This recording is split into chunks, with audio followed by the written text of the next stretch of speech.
Usually around this time every year we have a visitor from this particular family. Sometimes it's Brother Otis. Brother Otis is the shortest preacher in the world. Sometimes it's his cousin, Brother Cletus. Brother Cletus is also a preacher and of sorts, I guess you would say. And he is here tonight. Also has brought a special guest with him that we'll be introduced to for the first time. And I know you're excited about that. And so the only way we can really get him to come out, he is shy, you know Brother Cletus. He never is one to be the center of attention. He always is kind of backward a little bit. I mean, if you're from Possum Trot, Tennessee, you're obviously backward. And so what we're going to have to do to get him out there, I think we need to do a good old-fashioned Cletus chant. Y'all know what that is, don't you? All right, here we go. So on the count of three, we're going to do a Cletus chant to get him out. We're going to do it till he comes out. Are you ready? Here we go. 1, 2, 3. Cletus, Cletus, Cletus, Cletus, Cletus, Cletus, Cletus.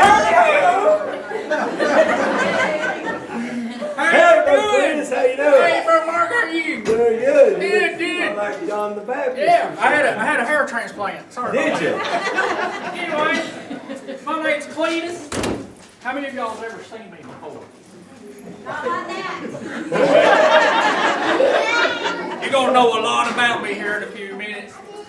As you know, how many of y'all remember Brother Otis from last year? Brother Otis. Oh yeah, it was a blessing. He was going to come, but he's getting an award tonight. Is he? Yeah, he's up in Carnegie Hall up in New York. Carnegie Yeah, Hall. he's going into the Guinness Book of World Records. Really? Yep. World's tallest midget. That's right. Wow. Anyways, That's an achievement. well, if y'all do not know who I am, that's your own fault. I am known worldwide. Yes, everybody in the whole world knows who I am. See, I even got paparazzi followers. Well, a friend of mine didn't believe that. He said, there's no way in the world you know everybody in the whole world. And I said, yes, I do. I'm going to prove it to you. I know Tom Cruise. He's like, yeah, right, whatever. So we get in the airplane. We fly to Hollywood. I go knock on the door. Tom Cruise comes out. I was like, hey, Tom. He's like, hey, Cletus, come on in. So we go in there. We have a good meal. We leave. My friend, he still ain't impressed. I said, well, just to prove it to you, I know Bill Clinton. He's like, there's no way you know Bill Clinton. Yes, sir, I do. So we hop on an airplane, fly to Arkansas. I go knock on the door. He opens the door. I'm like, Bill. He's like, hey, Cletus, how are you?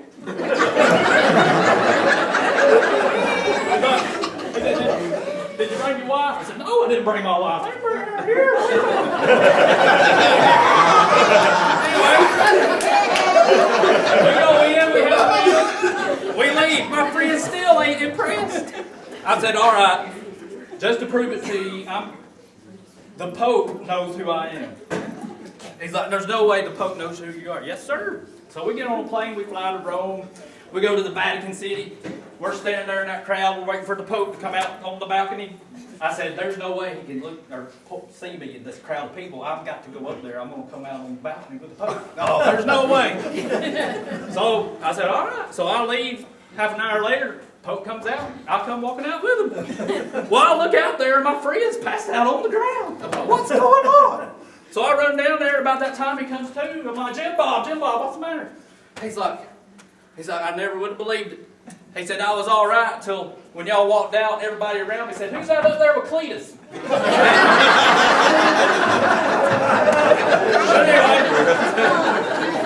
Yes, sir, everybody knows. Well, I am a preacher. Yes, sir.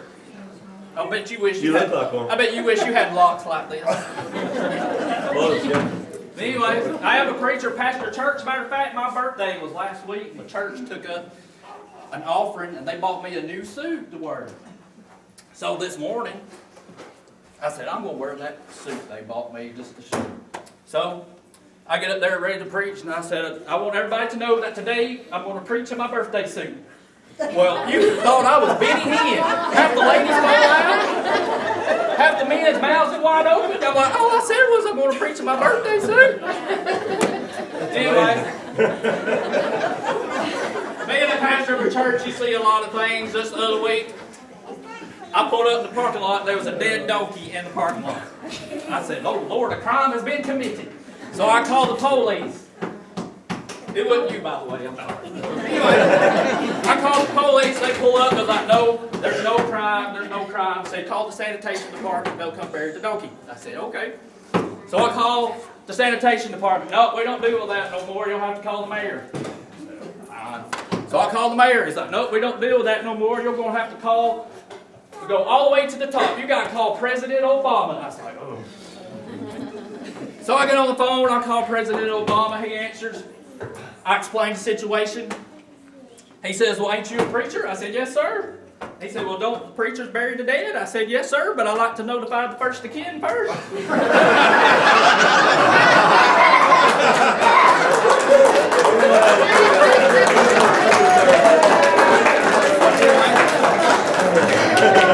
Hey, this ain't going on YouTube, is it?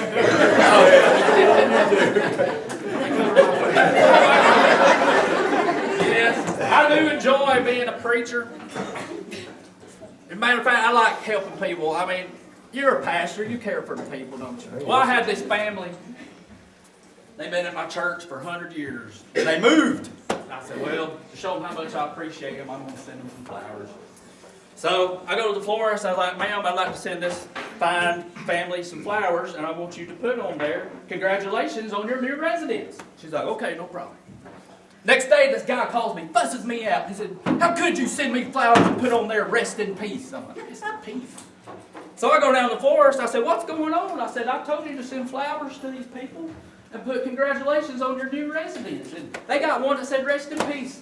And the florist, she goes, oh my. She said, that explains the nasty call I got from the funeral home today. Well,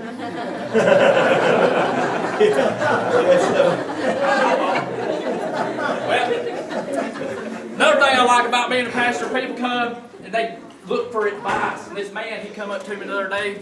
He said, Pastor, Brother Cletus, he's like, I got a problem. I said, what is it, son? He's like, the doctors only gave me a year to live. I said, He's like, what do I need to do? I said, well, the first thing you need to do is go buy you an old 70s Dodge pickup truck.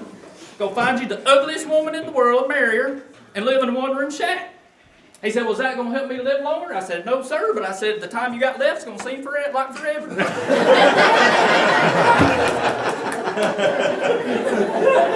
other day I had a family come. They had this little boy, he's about 4 or 5. They come to the house, and I had this coffee table, and I keep my family Bible on the coffee table. Well, this little boy, he's thumbing through the pages of the Bible. Well, this leaf falls out. I put one of these leaves in there, make it flat, kind of keep it. Well, he picks it up, he's staring at it. His mama said, son, what you got there? He said, I'm not sure, but I think it's Adam's underwear. Well,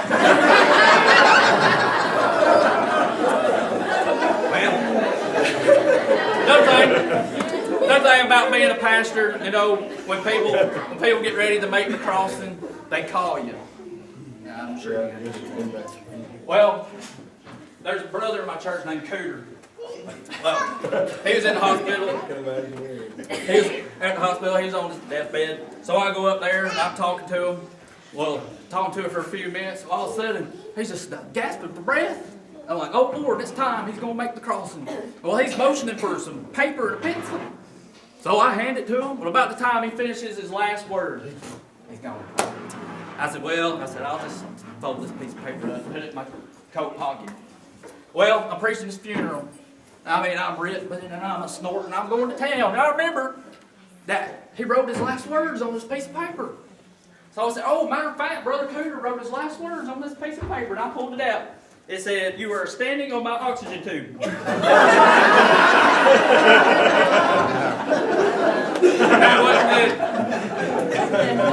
Speaking of funerals, well, let me just start at the beginning here. There's this lady at my church. Her name's Miss Diesel. She died 10 years ago. Well, we had the funeral. The pallbearers, they come up. They pick up the body. They're walking out. Well, they hit the back wall. When they do, the casket falls. It pops open and pops out Miss Diesel. She's alive. Alive. Lives for 10 more years and dies last week. Well, had the funeral. Got done. Pallbearers, they come up, pick up the casket. Before they start walking, Mr. Diesel, her husband, comes up and says, "Watch the back wall in the back of the church." And want her to come back. Anyway, that's enough about my preaching adventures. I am married. She was going to come. Her name is Maybelle. But we kind of got in an argument on the way to church. And, well, let me just tell you what happened. I was driving, and I got pulled over. Police officer, he walks up to the car. He's like, "Do you realize you were going 80 and a 60? "No, sir. Not me. I don't speed." Well, Maybelle, she speaks up, "Oh, Cletus, you speed all the time. I'm all the time getting on you." Well, I just kind of cut my eyes over at her. Don't say nothing. Well, the policeman, he said, "Also, you wouldn't wear your seatbelt. Matter of fact, you buckled it up when I pulled you over." "No, sir, not me. Safety first. I always wear my seatbelt." Maybelle, she speaks up, "No, you all the time. I'm getting on you all the time about not wearing your seatbelt." Finally, I had enough. I looked over. I said, "Woman, why don't you be quiet? Shut your trap." The police officer, he leaned in and said, "Ma'am, does he always speak to you like that?" "Oh, no, sir. Only when he's drunk too much moonshine."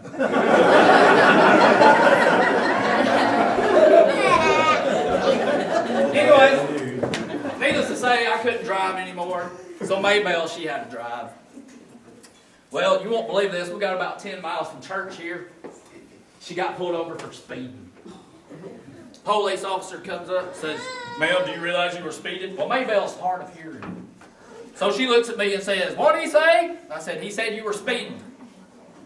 Well, the police officer here, he then says, "I need to see your license." "What did he say?" I said, "He needs to see your license." Well, she pulls it out, gives it to him. He looks at it, he says, "Oh, I see you're from Tennessee." He said, "I went on a blind date with a girl from there one time. Ugliest woman I ever seen in my life." She looked at me and said, "What did he say?" I said, "He thinks he knows you."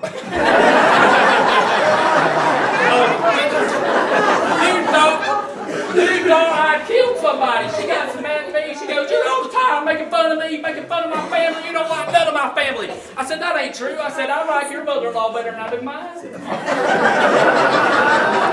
Anyways, needless to say, I had to walk the rest of the way, and I kind of felt kind of bad, so I wrote a poem, trying to make things up with her, and I want y'all to hear it and see if y'all think it's a good idea, okay?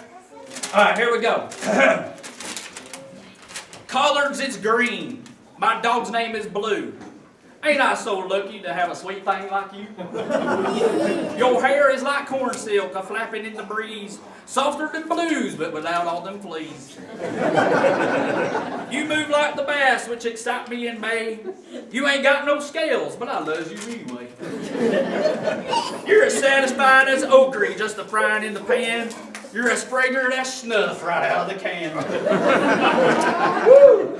You have some of your teeth for which I am proud. I hold my head high when we're in a crowd.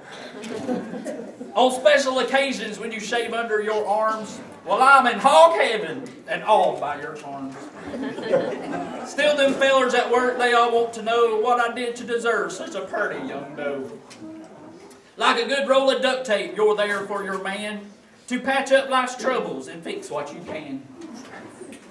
You're as cute as a June bug a-buzzing overhead. You ain't mean like them fire ants I found in my bed. Cut from the breastcloth like a plaid flannel shirt. You spark up my life like more than a fresh load of dirt. When you hold me real tight like a padded gun rack, my life is complete. Ain't nothing I like. Your complexion is perfection, like the best vinyl siding. Despite all the years, your age, it keeps hiding. Me and you's like a moon pie and an old RC cold drink. Me and you go together like stink. Like a skunk goes with stank. Some men, they buy chocolate for Valentine's Day. They get it at Walmart. It's romantic that way. Some men get roses on that special day from the cooler at Kroger. That's impressive, I say. Some men buy fine diamonds from a flea market booth. Diamonds are forever, they explain, suave and couth.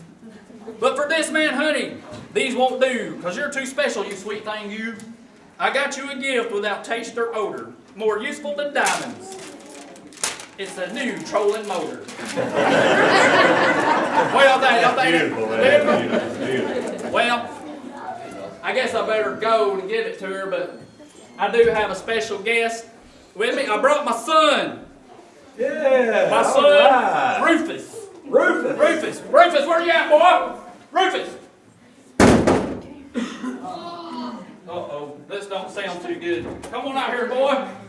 Do I look okay? Yeah, you look fine, son. You look fine. You look fine. Hey, Rufus. That's Rufus. Look, the paparazzi followed us here. Boy, that's fine. All right. Hey, Paul, I have pain my side. You got a pain in your side. What's going on? Okay. Okay, so, you know Bible story? When God put Adam to sleep, you know? Yeah. And after that, Red made Eve? Yeah. Well, it's my special occasion. What? I'm going to have a wife. You're gonna have a wife. Well, it's about time you are 11. Praise be the Lord. You're gonna have a wife. Yes. Well, that's good. It'll get worse. Trust me.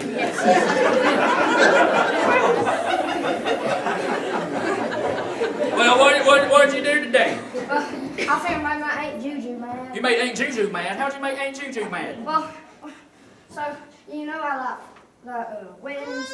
She comes up to me, tapped me on the shoulder, and said, "You're next, you're next." Yeah. So I went to a funeral today, and I tapped on the shoulder, and said, "You're next, you're next." Was she mad at you? Yeah. She's so mad, like fire, her face is so red as this. Well, That's a shirt. I'm glad you come. Yeah. My son Rufus is gonna help me sing a song before we leave. Say what? Yeah, we're gonna sing a song. Now some of y'all may have heard this. I'm gonna hang out. Now you just stand over there, look nice, look pretty. Some of you may know this song. Ray Stevens sung it, but I wrote it. And so Yes. we're gonna sing it. This is called Redneck Christmas. All right, here we go. We're having a redneck Christmas with traditional possum stew. We're having a redneck Christmas. Hope Santa brings a little rabbit too. We're having got Pa new char bread band, Ma brand new spit cup, and I got my wife a brand new set of retreads for a pickup truck. Yeah, Yeah. Well, we're having a redneck Christmas. TP the whole front yard. Put the red bows on the hound dogs. Turn the lights on all the cars. I love a redneck Christmas. It's a simple kind of life. You buy one gift and that takes care of your cousin and your wife. Yeah, you buy one gift that takes care of your cousin and your wife. Yeah, takes care of your cousin and your wife.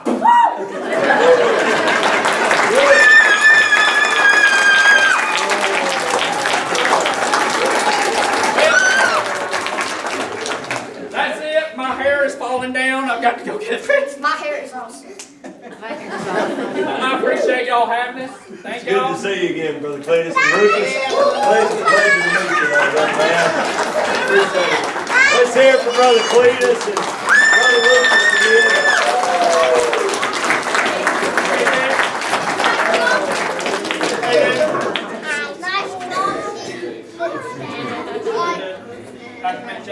Well, this is hero stuff right here. These kids get to meet him in person. Thank y'all. Y'all have a good day. Thank you, Brother Cletus. We'll see you maybe next year or the year after.